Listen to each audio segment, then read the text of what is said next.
Иә, бұл бәріміздің де сүйіп жейтін маусымдық жеміс-жидектердің бірі қызыл шие.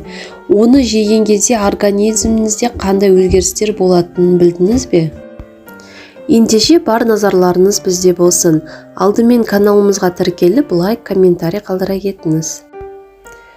Қызыл шиеде тісті, сүйекті қатайтатын, сондай-ақ көзді жақсы көруі үшін аса маңызды болып саналатын А провитамині бар. Құрамында антиоксиданттар көп болғандықтан қызыл шие қартаю процесін баяулатады.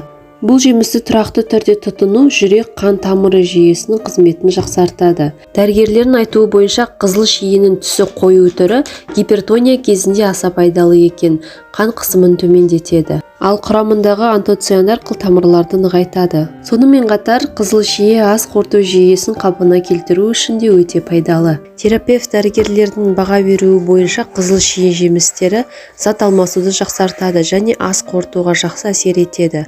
Аш қарынға жеген кезде ол іш қатудан көмектеседі. Сондай-ақ асқазан түйнеп ауырған кезде де өте тиімді. Енді қай уақытта қызыл шиені жеуге болмайтындығына тоқтала кетейік. Қызыл шие ішектің жабысып қалуынан зардап шегетін жандардың хал жағдайына кері әсері тигізуі мүмкін. Сондай-ақ асқазан жарасы, асқазан сөлінің қышқылдылығы мен гастрит, іш кебуі секілді аурулары бар адамдардың да қызыл шиені аса сақтықпен қолданғаны жөн.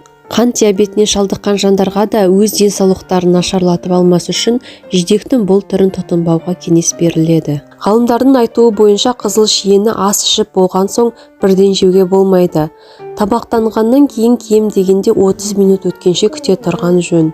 Сонымен қатар жидектің бұл түрін аса көп мөлшерде жеген жағдайда адамда іш өтуі, яғни диарея болуы мүмкін. Видеомыз пайдалы болса, жақындарыңызбен бөлісуді ұмытпаңыз. Каналымыздағы басқа да пайдалы ақпараттарды көрсеңіздер болады. Комментарийге қандай сұрақтар мазалап жүргенін жазып кетіңіз. Міндетті түрде жауап беретін боламыз. Назарларыңызға рахмет.